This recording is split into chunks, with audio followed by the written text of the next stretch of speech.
For those of you that are new, just the writer down, it would be to get over to the YouTube channel. Make sure you subscribe because every Sunday the Deal Structure Sunday comes out. And you're going to see, I don't know what the exact number is, but it's well over 100 of these, live and in person. You all know Mr. Brian by now, the master of the deal. Brian, let's dive in here. So first, deal type. Deal type, as all of mine are, this is a sandwich lease. Okay, remember how I did disclosures this morning about how fast we talk? Now you're about to experience my beautiful penmanship.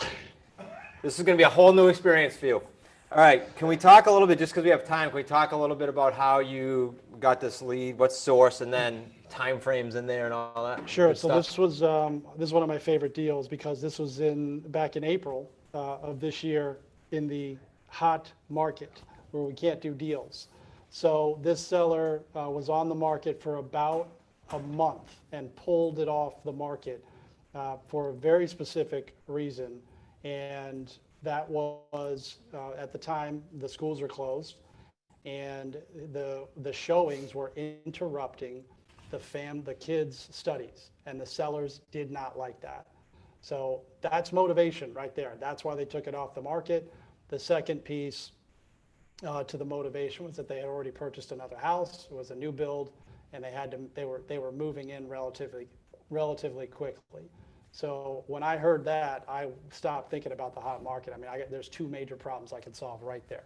All right, two things. So first, was it expired or FSBO when you got to it? It was expired, sorry, yes. Oh, withdrawn probably? It was, no, yeah, he canceled. It was withdrawn, yep. Cancel, withdrawn. And I guess, again, because we have time, we're not doing any kind of add-on to this like we do in the YouTube channel. We go to a deal structure overtime. We're going to mix a bunch in here. Mm-hmm. Do you remember any parts of the conversation, like nuances? You found out those two motivations, but I'd like those guys to know how you did that. Yeah, so when I asked, again, we were talking about the script panel earlier, which was, why did you take it off the market? Was the first question I asked. Because when I call up sellers, when they return a call off a voicemail, I'd say, look, we noticed your house was for sale. We buy 1 to 2 homes a month in the area. We just wanted to make sure it was still for sale. Yeah, it's still for sale. Well, why did you take it off the market? I'm just curious. And then that's when he started talking about the realtor, all the showings, disrupting them, having to pack up the kids and leave and take them away from their studies. So that was motivation number one. And then I eventually got to the point where I asked them, what's your next move? Well, we bought a house.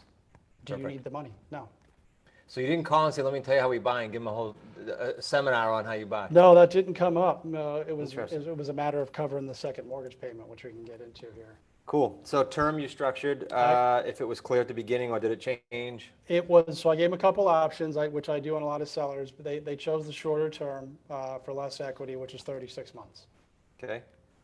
And let's talk about, well, why don't you explain on a sandwich how we don't focus on price, but we focus on debt and equity. And as you do that, I'll fill in the... Sure, correct. So the script goes like this when we start talking about what the seller wants, is we just have a very candid conversation with the seller. Like, listen, Mr. Seller, if you did sell it, and it was all said and done, you paid your realtor, your closing costs, what was it that you were hoping to walk away with? Like net cash to you. And then you stop talking.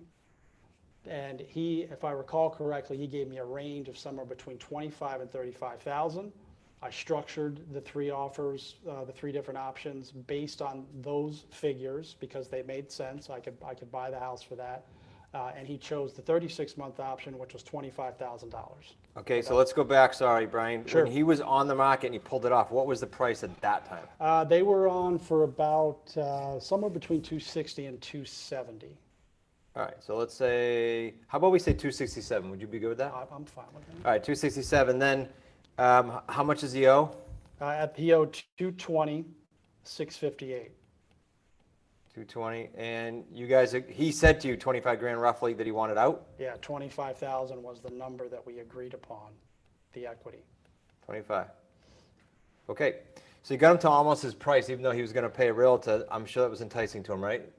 Yeah, it was about $245 and change is the purchase price. Yep. Actually, so you were down where he would have been net and even lower. And even lower. Cool. Yep, by simply asking that question. All right. How about then you went to market? First of all, time frame from first call till going to market. Oh, 2 weeks. 2 weeks. Yeah. 2 Okay. weeks. And you put it on the market for how much, rent own? The market, what we put it on for 284.9, 284.9. which now, I mean, buyers are already in the house. House is worth more than that already. Okay, so 2 weeks to put on the market, then how long to get sold once on the market? Less than 5 weeks.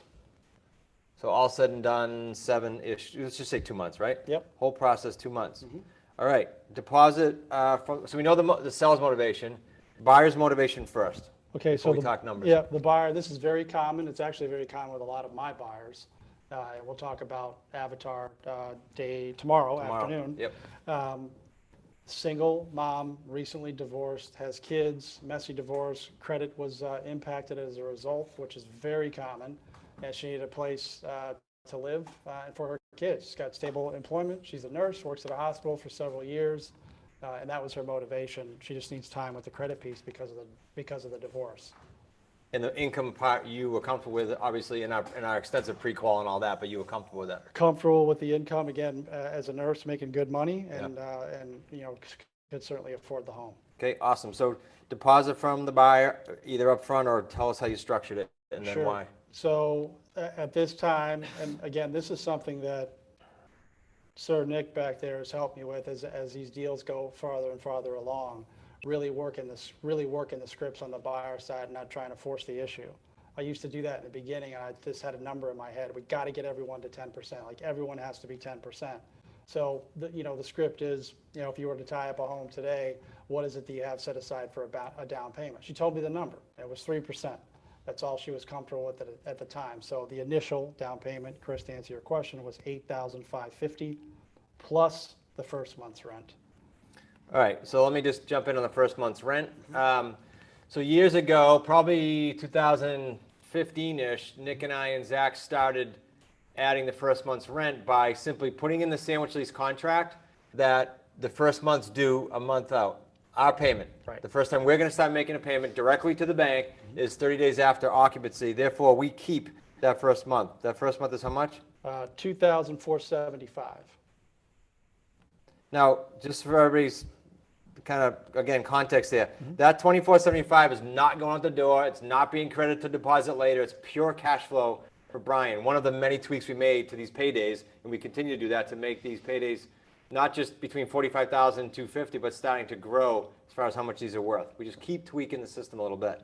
Okay, so what'd you schedule over time? Sure. For the next two deposits were around tax time, which is very popular. So for the next two tax refund years in 22 and 23, I hope I'm in the right year, it's $10,000. So an additional $10,000.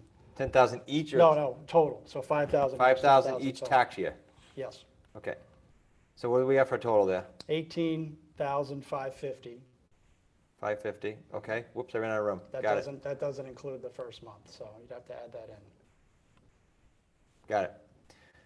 Do you have that number? My brain doesn't go that fast. Mine doesn't work that fast either. All right, we'll figure it out later. Yeah. All right. Someone's got a calculator. You were paying how much on the underlying mortgage, and was it PITI? It was all in PITI. The seller's mortgage is $2,166. That also includes the HOA. So all in, PITI plus HOA. Okay. Okay, payment from them, $2,475. $2,475. Got it. Spread. I have that math. It's $309 per month. Okay, coincidentally, not coincidentally, because it's how it's structured, our average runs around, for all our deals, around 308. Our numbers are very close. The market price range are very close. Okay, what's that over 36 months? That's $11,124. 11,124. Do you make, Brian, for everybody to understand, do you make this payment of $2,166 to the seller or to the seller's mortgage company? Yeah, great question. I make it directly to the bank. The seller does not touch the money. Why? This way, two reasons. Number one, we want to make sure it gets paid. We have a fiduciary obligation to the buyer to make sure that the loan's getting paid. If I send the money to the seller, how do I know that they get paid? I have to deal with bank statements and all that. It's just easier. You don't want the sellers getting their hands on the money. Awesome. Okay, let's go to payday 3. This buyer's in the house, so this is projected, correct? The buyer's in the house. Yep. Could be a little earlier, could be a little later. Correct. All right. So price premium, again, so I don't have to do the math. So the markup on the home sale is 39,242. Okay. Principal pay down on this 2166. Yeah, the principal pay down, one of the reasons I love this deal, why I agreed to a shorter term, they have a 20-year loan, so it's $700 a month. 700. 700 per month for the principal pay down. 700 a month. And that is full term would be 25,200. 25.2. So remember, everyone, again, if this is new concept to you, Brian promised the seller per the lease purchase contract, specifically in section 13 that comes in your QLS program, mod 11. His contract reads, I will pay off the underlying debt and I will give you $25,000. The underlying debt of 220 is no longer 220, it's 700 a month. Pretty sweet. What's the, we're going to give him credit for the pay down, which is 18,550. 18,550, which would bring the total, if that's your line, next line. Cash out. Total payday 3 is 45,892. 45,892 is number 3. So that gives us a total, all 3 paydays, of 78,041. 041. That does count the 2475 that you and I couldn't calculate about? It does. Perfect. Yeah, Thanks for doing that homework. of course. All right, now there were some nuances, right? I'm trying to think through this deal that we discussed. Was this the cell that was tough to deal with getting them in, or no? Yeah, so they're all, it's difficult to coordinate the move in, move out, but at the 11th hour, the seller actually wanted to back out of the deal. That was the one where we ended up having to renegotiate because I had already signed the buyer. These things happen sometimes, and you just have to, which is really one of the super important reasons why having experts, and because I didn't know what to do. My first call was, hey, Chris, this guy's trying to squeeze me here. What do I do? So wait a minute, let's paint the picture. You have the buyer meeting.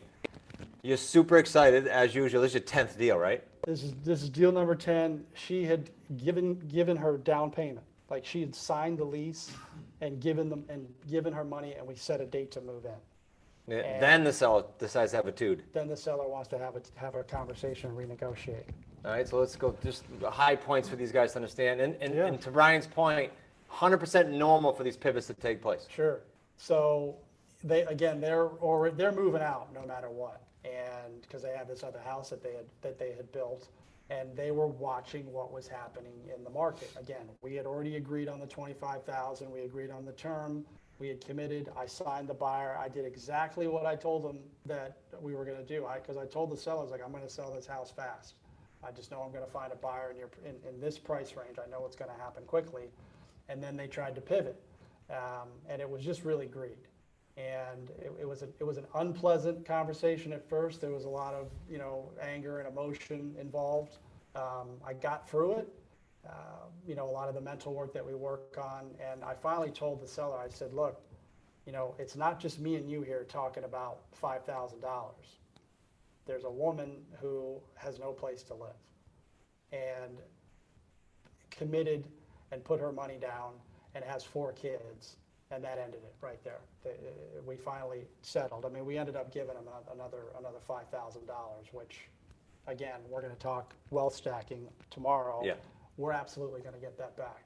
But these kinds of things do happen, and Chris was a tremendous help on that, and you actually affirmed you said, hey, I would have felt similarly about that, because I felt bad about the way I reacted to the seller. Well, and do we have a solid contract like for Brian to enforce? 100%. But meanwhile, he's got a buyer in the background waiting to get in, so you can't screw around with that. And morally and ethically, you did the right thing. Okay. The other thing I guess is worth mentioning, and we won't go too deep here, is we secure our interest in Brian's Payday 3 with what's called a notice of option. So we cloud the title, basically. Long story short, Brian couldn't cloud the title before this time to have that as leverage, because he made his deal contingent upon finding a buyer, which most of you will when you're brand new, so you're not taking on a mortgage payment before you find a buyer. Had he, and he probably might with some of these upcoming deals, because he's got some serious cash flow now, had he pinned a date that said, I will start your mortgage payment here, regardless of a buyer, he would at that point call the title. And then he has a little more leverage to talk to the seller. All right. Am I missing any of the nuances on either side, buyer or seller? Yeah, no, the other thing I would say in terms of, the sellers, I think this comes up a lot. they were able to qualify for another loan. So they got their other house loan. They didn't need the 25,000, or now it's 30,000. So it's a very common scenario. A lot of us think that, well, maybe people can't qualify for two loans. You can, and I'm covering the payment. So it wasn't an issue with their banker. They had that all ironed out. So just something to be cognizant of. It's like it's okay to do this, and then the seller can go get another loan. I've had several sellers go buy another house with me paying every month. Let's start with biggest takeaways. So our group's biggest takeaway, I think we talked a lot about how crucially important it is to have the notice of option signed. And we just talked a lot about how you had that difficulty with the seller and why you had that difficulty. But our biggest takeaway is just make sure you have the notice of option signed. Maybe we'll revisit that, because it sounds like you have difficulty getting an NOO, and we don't have difficulty doing it. So I'd love to hear that perspective and questions surrounding that. So we'll come right back to you, Elijah, or anybody else in that group that wants to speak to it. Michelle? Hi. Our group was QLS students, and one lady, bless her heart, was working in her medical practice or some type of medical field. Since we're all new, we're just trying to get started, go through the process of asset protection, building the business. Juan mentioned just being inactive and just taking the step to start. None of us have started calls, so we're all on the same playing field. And we're just ready to get started and do the deep dive and understanding where we're at and where we want to be. And that's the biggest takeaway we got. Michelle, what was the coolest thing out of that deal then?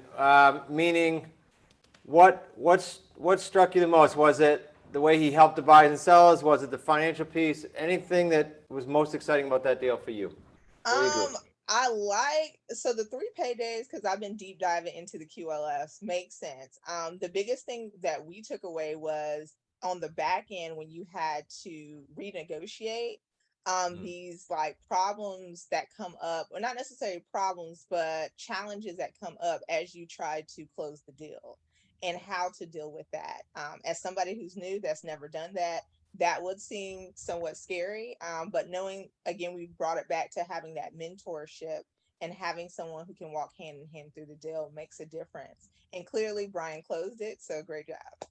Yeah, and he was, I won't say scared, but you were like pissed off would be more like it, but Yeah, it's normal. what you said.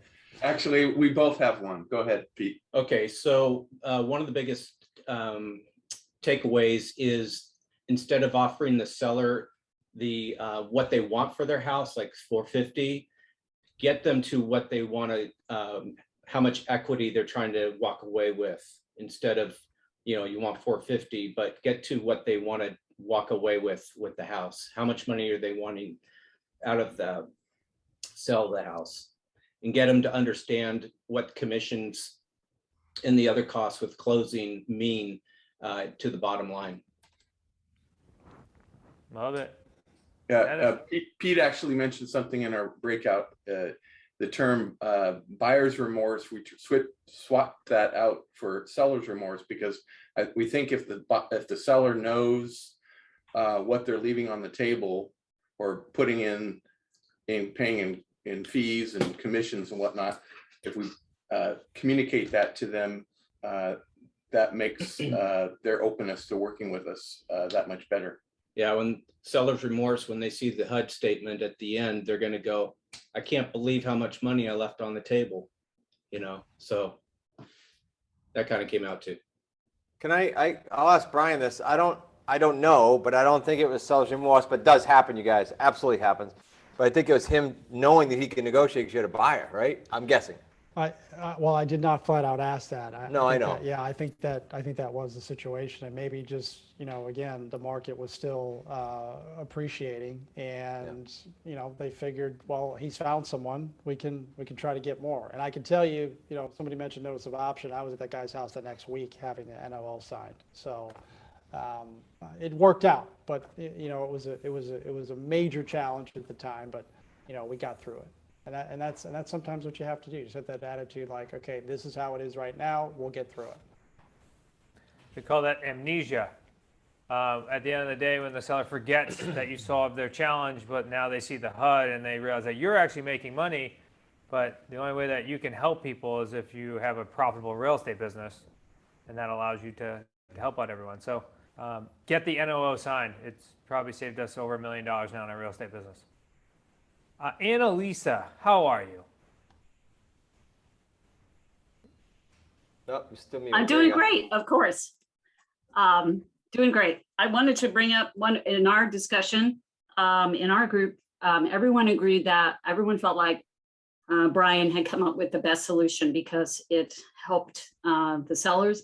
It helped the buyer, especially getting into the house. That seemed like a really crucial piece, that even having to, give a little bit of money back to the seller, everybody got what they needed out of the deal. So it ethically felt, of course, like absolutely the right thing to do. But what one of our participants brought up, it was Ashley, such a great point, was that later on, Brian will probably go back to the seller and do a subject to, and maybe get another payday out of this. And so it's not going to be any money lost. It's a great opportunity, and there might be more money coming later down the road. Oh, did you discuss that about your? He said he might get it back. Yeah. Yeah. That was the first thing I said after. And I he will, gave it up, and we is may I'm do that getting with back. Wellstack. Are we gonna do that deal? We're gonna Perhaps, talk, maybe? talk about that one. I Okay, think. there you yeah. go. You'll see it live, Annalisa. We'll go through that deal again. I love Okay. it.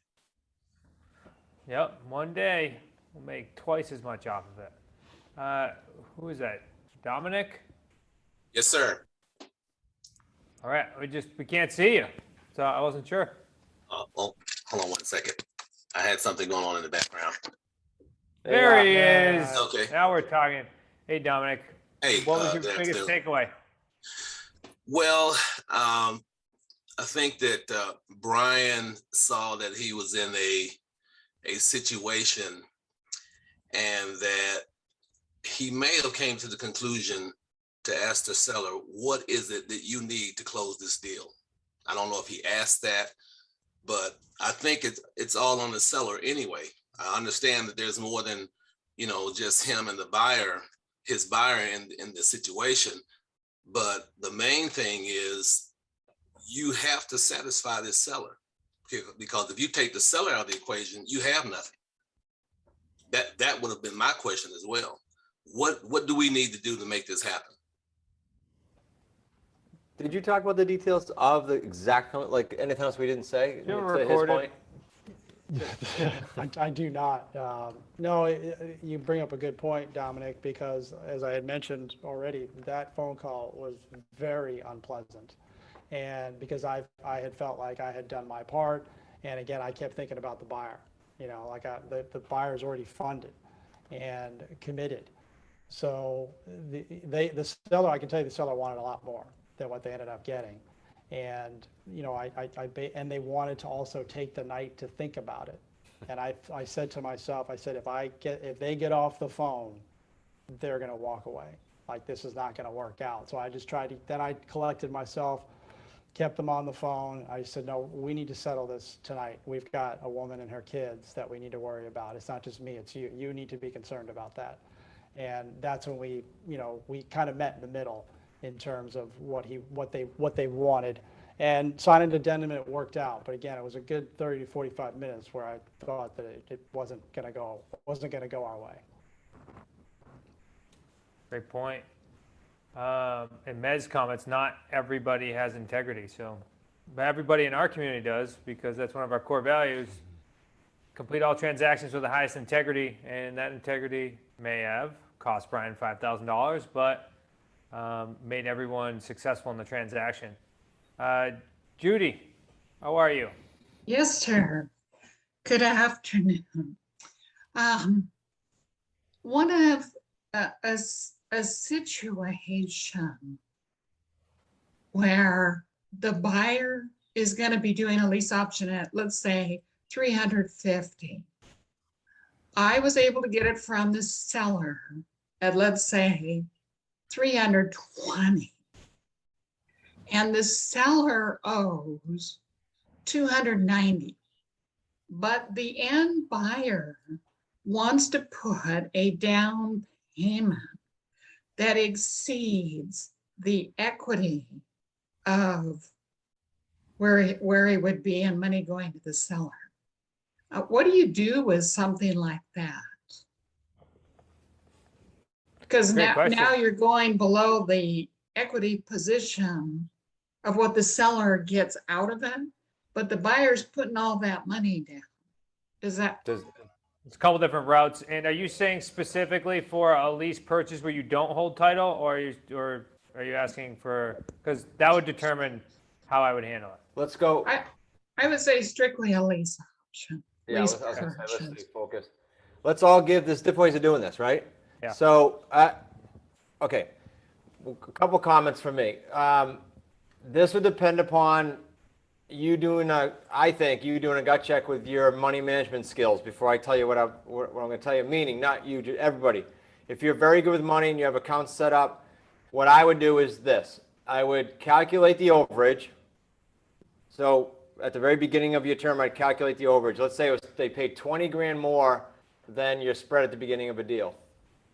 I would then calculate the principal pay down that's going to happen on this deal, as well as the monthly spread, and just see what the true profit's going to be. So it's not really 20 overage. It might be 20 overage today, but after you calculate the principal pay down and how long this thing's going to play out, it might be a little bit less. In other words, when you get to the closing table at the end, you might not be 20 short, you might be 14. So you need to know that exact number. The very, very simple, easy thing to do is put the whole thing in a savings account. It's your money for the time being. You can put it all in the savings account until payday 3 happens.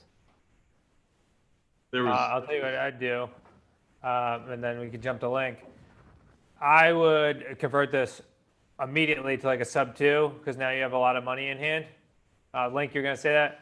I would say, hey, you're waiting 3 years or 4 years or 5 years or 30 grand. Stay 1-on-1, but I agree with both of you. I gave you 20 today. Could we do business? Yeah, well, that would be my answer. I know that we're sticking 101. Chris gave you the 101. I'm just saying what I would do next is reevaluate the entire deal, get a steep discount on the equity that is on the seller, present the seller maybe a small portion of that equity today, and change that deal to a sub 2. All right, so let's go even deeper. Say the seller has no equity and you got the overage. Give them some money. Say, I'll buy you home, I'll pay you transfer tax, I'll give you a couple grand. Now you get the house for 30 years, 20 years, whatever. And you could then, at that point in time, decide if you choose to pay down that mortgage, because now you're the owner of that property versus. There's so many options. Yeah. Because now you can hammer that way down, and then you could structure a long-term owner financing deal with the potential buyer. We can go down this rabbit hole. Very good question. What I want to hit on this is, Judy, as well as, and some people are holding their head, I can see it, and that is, there's so many different ways to pivot. We'll give the opportunity tomorrow to join our community where you ask these questions, and we can do it with you and for you when all these things pop up. I was going to say, short answer is 1-800-CALL us. Yeah. I knew you guys would go there. No, but it's a great question. It's going to happen. It's happened many times in our community and to us. And that will turn into a payday 3 of, say, originally I was just calculating numbers in my head. It was like a 50 grand deal. And now all of a sudden you may have a $100,000 deal that, could pay off for the next 20, 25 years. Right. All right. Appreciate it. You bet. Great question.